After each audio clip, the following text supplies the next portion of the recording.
মোৰ কাম চাফা কৰা মোৰ পঢ়া শুনা নাই পঢ়িবলৈ মনো নাই বৰষুণত নাচো ৰ'দত খেলো মজ্জা লাইফ মানুহে গালি পাৰে মই বোলে ডেন্ড্ৰাইট খাওঁ আরে বেলেগে মদ খায় ভাং খায় কোকেইন খায় পয়সা আছে আমি কি খাম মোৰ গাৰ্লফ্ৰেন্ড স্টেশনত থাকে মই ৰাতি ৰাতি যাওঁ তাইক লগ পাওঁ এদিন জুবিন দালৈ ঘৰ গৈছিলোঁ তাইক দেখুৱাবলৈ তাই নাহিল তাই খুব লাজ কৰিছিল আহিবলৈ পৃথিৱীখন বৰ কমপ্লিকেটেড ষ্টেচনটোৰ সিপাৰে মোৰ ঘৰ ৰাতি যেতিয়া দেউতাই মোৰ পিঠি দুফাল কৰি থাকে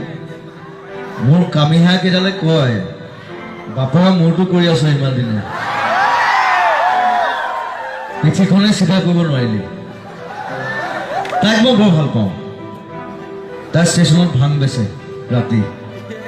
আৰে লাগিলে মই বেচিম এনেকে বিয়া পাতিব নোৱাৰিতো সেইটো মোক কৈছিলে মোৰ এতিয়া 8 বছৰ তাই 14 বছৰ বয়সৰ কথা আছে নহয় নাজানো আৰু ডাঙৰ হ'লে কি হওঁ কিন্তু চাফা কৰি যাম মই Salim This is a real fact. মই দেখা এটা ল'ৰাৰ লাইফ ষ্টৰী যিটো মই লিখিছোঁ ইয়াত so that's why it's called Dustbin